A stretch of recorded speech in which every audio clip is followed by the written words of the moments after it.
आज बाबा की चार चार का महावाक्य है। हम संगम युग पर बाबा के बच्चे योगी भी है और कर्म योगी भी है।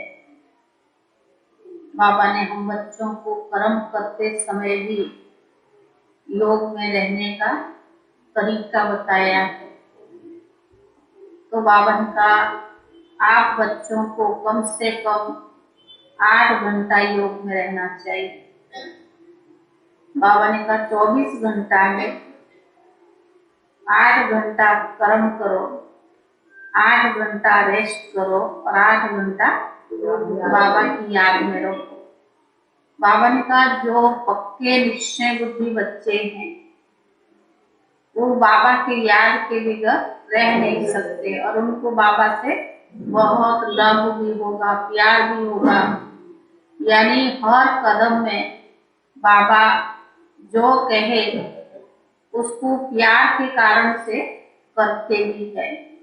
तो बाबा ने कहा अगर बाप से निश्चय है तो माना परिवार के लिए भी निश्चय है और बाबा से प्यार भी है। जो बाबा हर मुरली में हमें डायरेक्शन देता है उसको अमल में भी लाएंगे। जिनको पक्का निश्चय बुद्धि होगा वो कभी संशय में नहीं आएंगे, क्यों क्या कि उसमें नहीं जाएंगे। तो बाबा ने कहा बाप से अगर प्यार है तो उसका आधार है निश्चय। आज बाबा ने निश्चय बुद्धि की निशानी बताई है। जो निश्चय बुद्धि होंगे उनकी क्या निशानी होगी? उनकी बुद्धि कभी बाहर भटकेगी नहीं, इधर उधर उनकी बुद्धि जाएगी नहीं, ना बातों में जाएगी, ना देहधारी में जाएगी, ना वस्तु में जाएगी, कोई में नहीं जाएगी। एक बात के सिवाय बुद्धि उनका बाहर भटकेगी नहीं, क्योंकि बात से उनको निश्चय है। निश्चय होने के बजाय उनको बाबा से लव भी बहुत है। अगर बुद्धि भटकता है या संशय आता है तो उसका मूल आधार निश्चय बुद्धि नहीं है। दूसरा बाबा ने कहा रात को जाग कर भी याद करो। सारा कई कहते बहाना बनाते कि फुर्सत नहीं है, टाइम नहीं मिला है, धंधा दूरी में व्यस्त रहते हैं। बाबा ने कहा रात को नींद को जाग कर भी याद करो, जिससे आपकी 8 घंटा का योग जमा हो। तो उससे क्या होगा, आने वाले समय में, अंत समय में आपका योग जमा किया होगा तो बहुत काम आएगी। स्टॉक होगा तो दूसरों को दे सकेंगे ना। तो बाबा ने आज सारी मुरली निश्चय बुद्धि के ऊपर और योग के ऊपर बताया। सारे मीठे बच्चे तुम कर्म योगी हो, तुम्हें चलते फिरते याद का अभ्यास करना है। तुम्हें चलते फिरते याद का अभ्यास करना है। एक बाप के स्मरण में रहे नर से नारायण बनने का पुरुषार्थ करो। एक बाप के स्मरण में रहे नर से नारायण बनने का पुरुषार्थ करो। प्रश्न है निश्चय बुद्धि बच्चों की मुख्य निशानी क्या होगी? निश्चय बुद्धि बच्चों की मुख्य निशानी क्या होगी?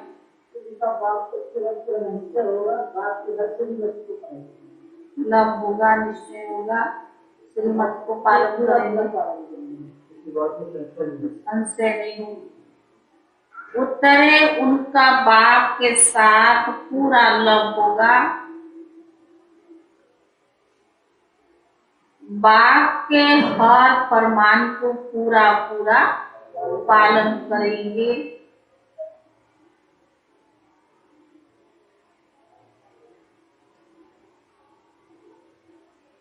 बाप के हर फरमान को पूरा पूरा पालन करेंगे। उनकी बुद्धि बाहर नहीं भटक सकती, उनकी बुद्धि बाहर नहीं भटक सकती। वह रात को जाग कर भी बाप को याद करेंगे। वह रात को जाग कर भी बाप को याद करेंगे। याद में रहकर भोजन बनाएंगे।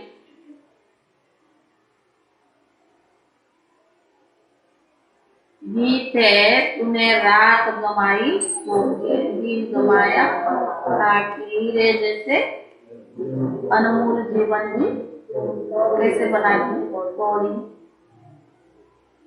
ओम शांति। पहले तुम बच्चों को निश्चय होना चाहिए कि बाबा यहाँ का निवासी नहीं है। परम धाम से यहाँ आकर हमको पढ़ाते हैं। क्या पढ़ाते हैं? ऊंचते ऊंचा बाप, ऊंचते ऊंची पढ़ाई, मनुष्य से देवता बनने की पढ़ाते हैं। यह पढ़ाई प्रसिद्ध है। इसमें असुर से देवता अथवा बंदर से मंदिर लायक बनते हैं। इस समय मनुष्य की शकल भले मनुष्य की है, परंतु विकार बंदर से भी जाती है। बंदर से तो मनुष्य बहुत ताकत है, सीख कर ताकत को भी पाते हैं। यहाँ भी कोई तो बाप से सीख कर स्वर्ग की राजधानी स्थापन करते, कोई फिर साइंस सीखकर नरक में निवास करते हैं। बराबर स्थापना और विनाश का कार्य अब चल रहा है। विनाश हमेशा पुरानी चीजों का होता है। वह सब रावण को सलाम करते हैं। सिर्फ तुम ही हो जो राम को सलाम करते हो। तुम बच्चे राम और रावण दोनों को जानते हो। मनुष्य कहते व्यास ने गीता सुनाई है, उनमें भी भगवान वाच शब्द लिखा हुआ है, वह सत्य है। परंतु भगवान का नाम बदलकर झूठा कर दिया है।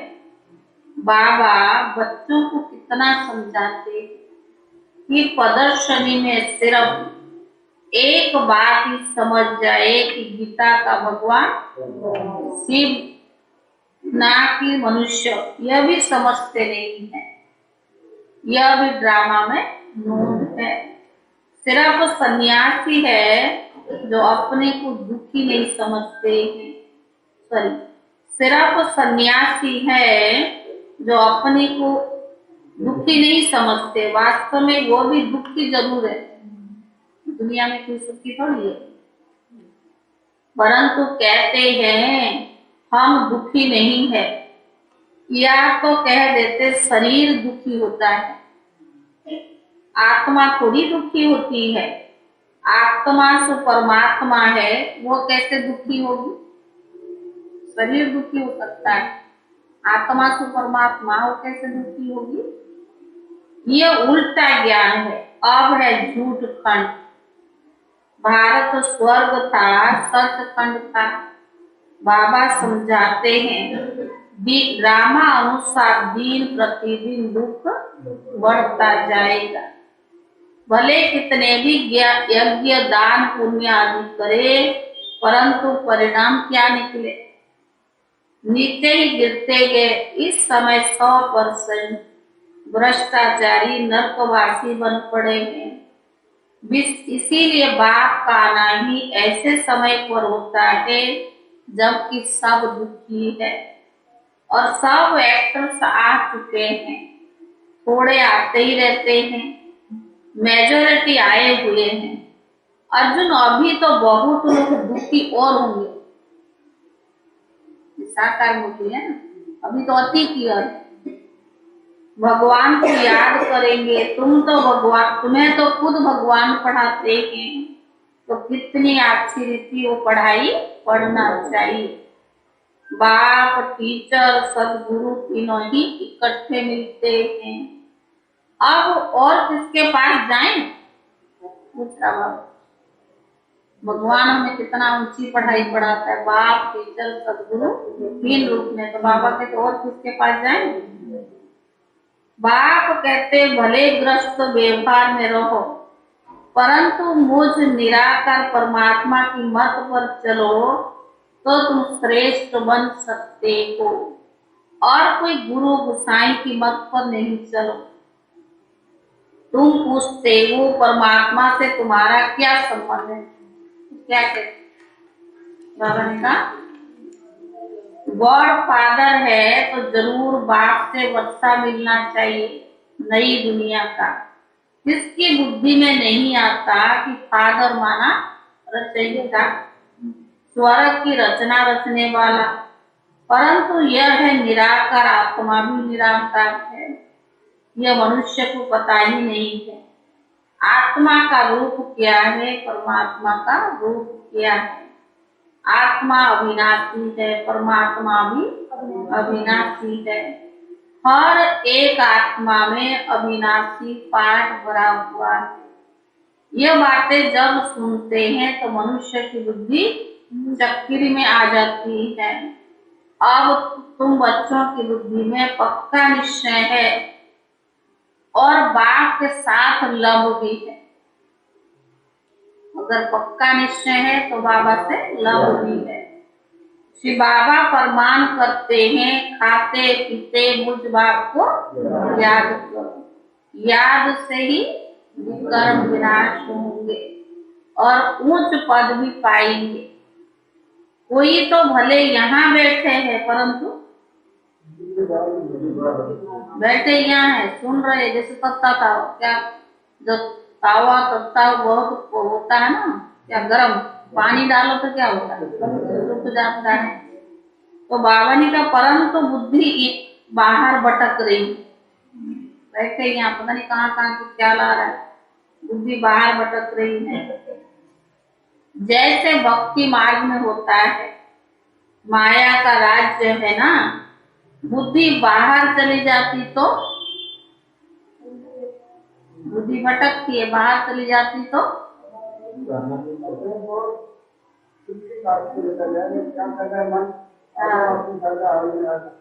धारणा नहीं होती है। मुश्किल कोई बात के फरमान पर चलते, भगवान जो कहते हैं जैसे कहते हैं, अगर निश्चय बुद्धि है तो चलेंगे, नहीं तो चलते भी नहीं। तो बाबा ने कहा बाप कहते सिर पर पापों का बोझ बहुत है, इसीलिए रात को जाग कर भी मुझ बाप को याद करो, तुमको बहुत मदद मिलेगी। रात को तो छोड़ो, लेकिन जो दिन में भी व्यवस्थित टाइम है, जो विधि का विधान बना हुआ है, अमृत वेले उठना, नुमा शाम योग करना, वही नहीं होता है। तो रात को तो मुश्किल है, तो वो तो योग पड़ा करना होता है।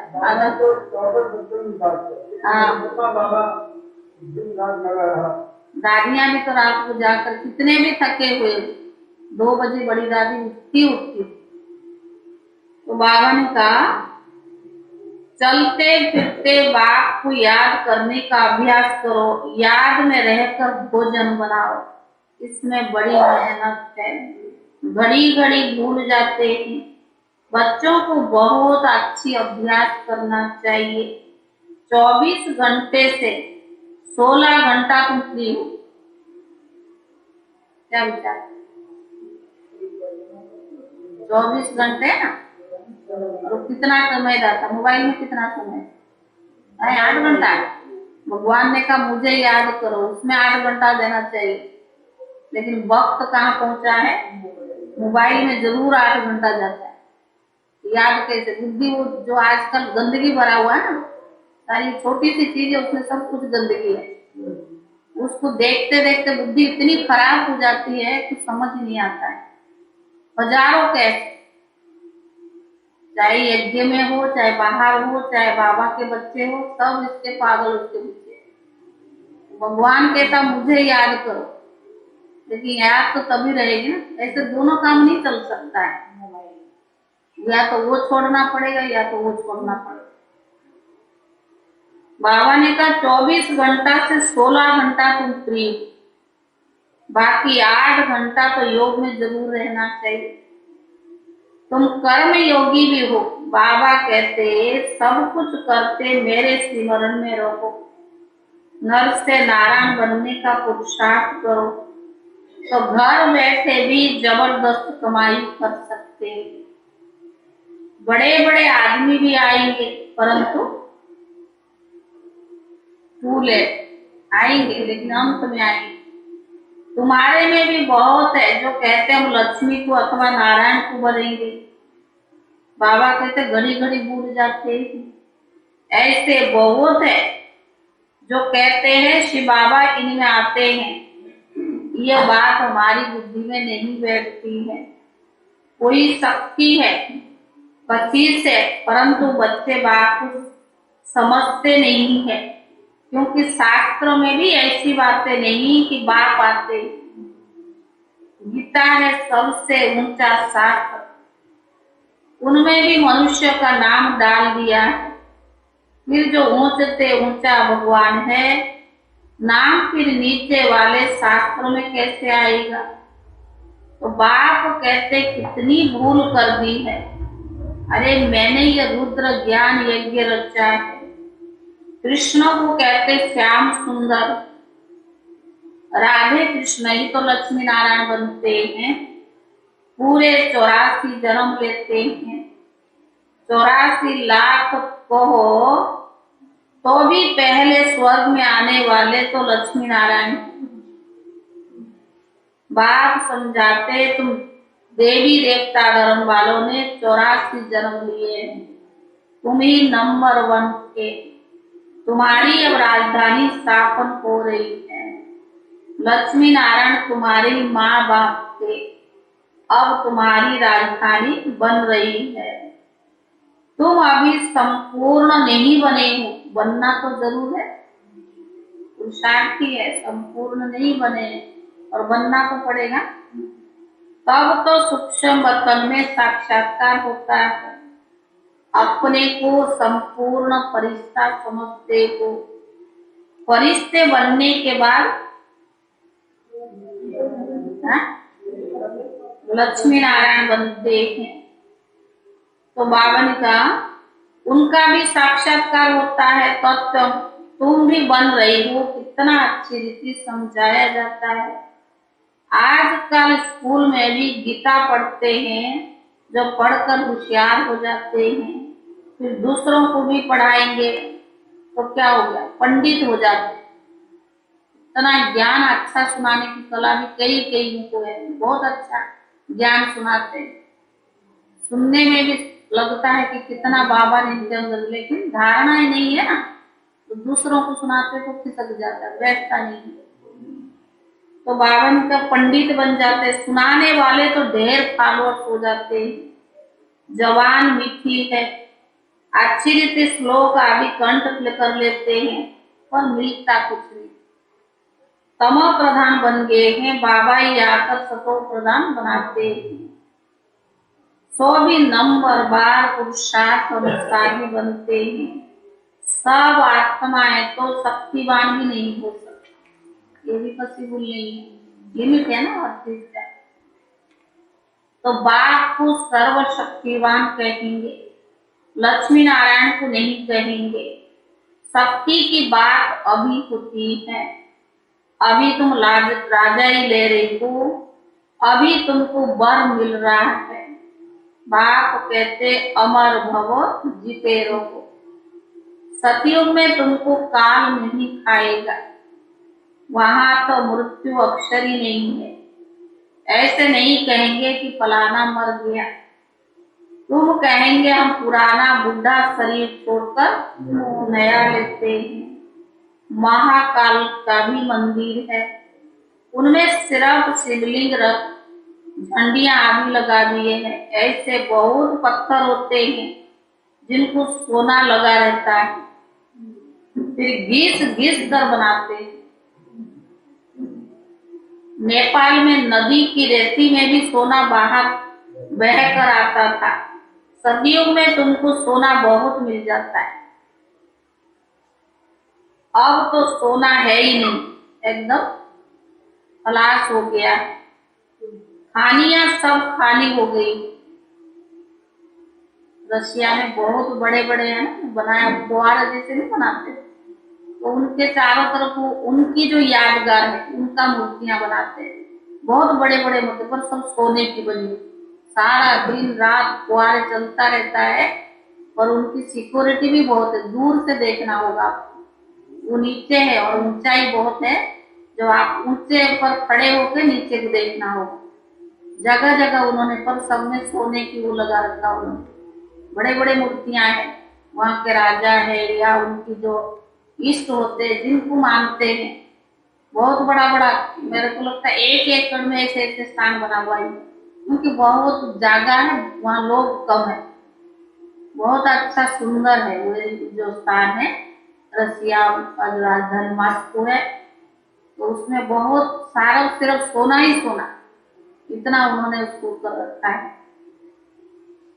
तो बाबा ने कहा स्वर्ग में सोने की महल बनते हैं, फिर से हम अपने स्वर्ग की स्थापना कर रहे हैं। ऐसे बहुत बच्चे लिखते, बाबा हम आपके बन गए, परंतु आपको कभी देखा भी नहीं है।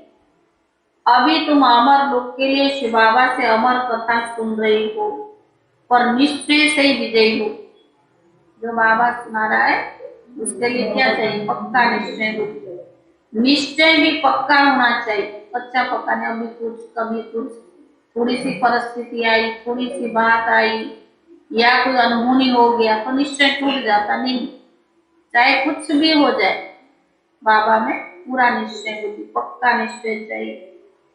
अच्छा मीठे मीठे सिखी दे दे बच्चों प्रति माता पिता बाप दादा का याद प्यार और गुड मॉर्निंग। रूहानी बाप की रूहानी बच्चों को नमस्ते। रूहानी बच्चों की तरफ से रूहानी बाप दादा को याद प्यार और मम्मा का क्लास है। मातेश्वरी जी के अनमोल महावाक्य। परमात्मा को त्रिमूर्ति क्यों कहते हैं? परमात्मा को त्रिमूर्ति क्यों कहते हैं? उन्होंने कौन से 3 रूप रचे हैं? अवश्य उन्होंने 3 रूप ब्रह्मा विष्णु शंकर के रचे हैं। अब वह जब खुद आते हैं तो तीनों रूपों को अपने साथ ले आते हैं। ऐसे नहीं कहेंगे उन्होंने 3 रूप अलग अलग रचे हैं, इकट्ठा ही रचे हैं, आगे पीछे ही है, आगे पीछे रचे नहीं है। तो परमात्मा भी कहते ये रचना मेरी है, क्योंकि मैं साकारी आकारी और निराकारी तीनों सृष्टि का मालिक हूँ। मैं साकारी लक्ष्मी नारायण देवता रूप में नहीं हूँ, वे तो साकारी देवी गुण वाले मनुष्य हैं, और मैं अव्यक्त देवता ब्रह्मा विष्णु शंकर भी नहीं हूँ। भले ही आकारी देवता पुनर्जन्म में नहीं आते हैं, मगर वह भी मैं नहीं हूँ। ये सारी मेरी डिपार्टमेंट है, साकारी आकारी निराकारी, ये शिव बाबा का डिपार्टमेंट है। जब मैं खुद आता हूँ तो मेरी सारी डिपार्टमेंट साथ ले आता हूँ। पहली बार सुना ना, मम्मा कहती है जो शिव बाबा आता है तो जब आता है सारी डिपार्टमेंट साथ ले आता हूँ, और उन्हें द्वारा ही देवी सृष्टि की स्थापना, आसरी दुनिया का विनाश तथा नई सृष्टि की पालना करने के लिए ही आता हूँ।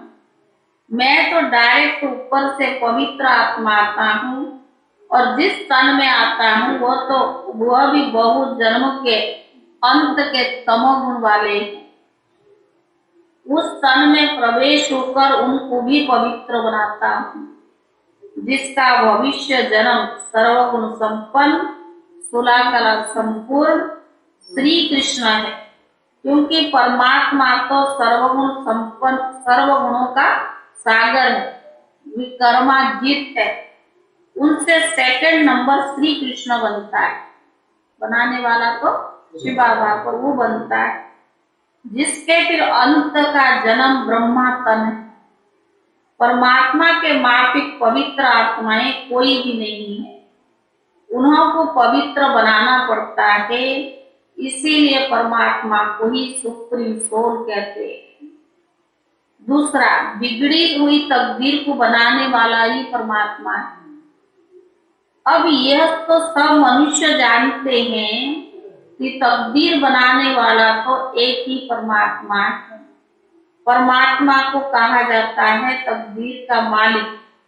वह आकर हम आत्माओं की तकदीर बनाते हैं। जो बिगड़ी हुई तकदीर है उनको नया बनाने वाला परमात्मा है। बाकी ये जो मनुष्य कहते तकदीर बनाना बिगड़ाना परमात्मा के हाथ में है। कहते ना, वही बनाता वही बिगाड़ता है। यह अब कहना सरासर भूल है। परमात्मा तो बनाने वाला है, बिगाड़ने वाला नहीं। तकदीर बनाना ये परमात्मा के हाथ में है। परंतु जब मनुष्य उस तकदीर बनाने वाले को भूलते हैं तब उनकी तकदीर बिगड़ जाती है। तो तकदीर बनाने वाले को ही भूल जाते हैं तो तकदीर बिगड़ती जाती है। गोया तकदीर को बिगाड़ना मनुष्य के हाथ में। परमात्मा तकदीर नहीं बिगाड़ता है, बिगाड़ने वाला मनुष्य के हाथ में। जब मनुष्य अपने आप को भूलते हैं, अपने बाप को भूलते हैं, तभी मनुष्य से उल्टा कार्य होने के कारण वे अपनी तकदीर को खुद ही लकीर लगाते हैं। तो बिगाड़ने वाला हुआ मनुष्य और बनाने वाला हुआ परमात्मा। इसीलिए परमात्मा को सुखदाता कहते, ना कि दुखदाता कहेंगे। देखो, जब परमात्मा स्वयं ही इस सृष्टि पर अवतरित होते हैं तो सभी मनुष्य की बिगड़ी हुई तकदीर बनाते हैं। जब परमात्मा का अवतरण होता है तो सभी मनुष्य की तकदीर बिगड़ी हुई होती है और बनाने वाला शिव बाबा है। अर्थात सबकी सदगति देते हैं। तभी परमात्मा को सभी मनुष्य आत्माओं का उद्धार करने वाला कहते हैं। परमात्मा कहते, बच्चे मैं इस संगम पर आए तकदीर बनाता हूँ। ऐसा नहीं कोई तकदीर बने और कोई की ना बने, परंतु परमात्मा तो सबकी तकदीर बनाने आते हैं। क्योंकि सभी मनुष्य का सारी सृष्टि से संबंध है। सभी मनुष्य का परमात्मा से सारी सृष्टि से संबंध है। तभी तो परमात्मा के लिए कहते तकदीर बनाने वाला जरा सामने आ जाओ। इसीलिए परमात्मा को पुकारते हैं, तकदीर बनाने वाला जरा सामने आ जाओ। तो यही सबूत है कि परमात्मा तकदीर बनाने वाला है, बिगड़ी को बनाने वाला परमात्मा है। ओम शांति। सुनाइए आज की धारणा के लिए मुख्य सार। पहला है निश्चय बुद्धि बन, एक बात से पूरा पूरा लव रखना है। निश्चय बुद्धि बन, एक बात से पूरा पूरा लव रखना है। बाप के फरमान पर चल, माया पर जीत पानी। बाप के फरमान पर चल, माया पर जीत पानी है। दूसरा, शरीर निर्वाह कर्म करते कर्म योगी बनना है। शरीर निर्वाह कर्म करते कर्म योगी बनना है। याद का चाट 8 घंटे तक जरूर बनाना है। याद का चाट 8 घंटे तक जरूर बनाना है। वरदान, होली हंस बन, व्यर्थ को समर्थ में परिवर्तन करने वाले फीलिंग प्रूफ भव। वरदान है, होली हंस बन, व्यर्थ को समर्थ में परिवर्तन करने वाले फीलिंग प्रूफ भव।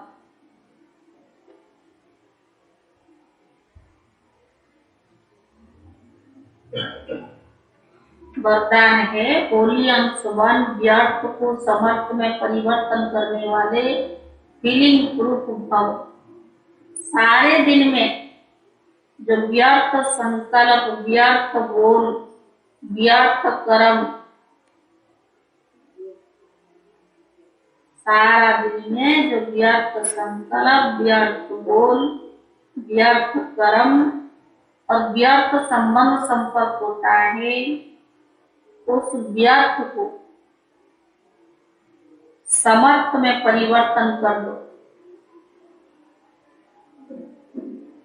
व्यर्थ को अपनी बुद्धि में स्वीकार नहीं करो।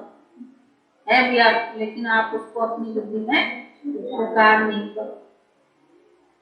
अगर एक व्यर्थ को भी स्वीकार किया तो फिर क्या होगा? वह एक अनेक व्यर्थ का अनुभव कराएगा, एक फिर अनेक का अनुभव कराएगा। जिससे ही कहते फीलिंग,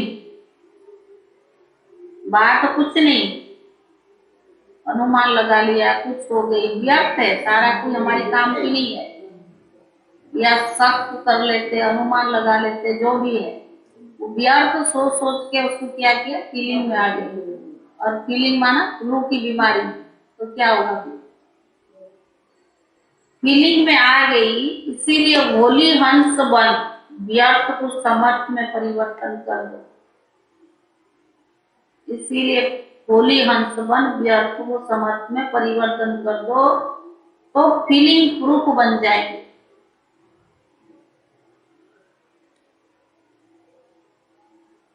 कोई गाली दे, गुस्सा करे, आप उसको शांति का शीतल जल दो। सहजे मुश्किल, उस समय पता पड़ता ना अवस्था। कोई गाली दे, गुस्सा करे, आप उसको शांति का शीतल जल दो। यह है होली हंस का कर्तव्य। बाबा तो हमें बहुत ऊंची अवस्था पर स्थित होने का देता है। स्लोगन, साधना के बीज को प्रत्यक्ष करने का साधन है बेहद की वैराग्य वृत्ति। साधना तभी कर सकते हैं जब आपका वैराग्य वृत्ति जागृत हो। वैराग्य वृत्ति कब आएगा? साधना के बीज को प्रत्यक्ष करने का साधन है बेहद की वैराग्य वृत्ति। ओम शांति।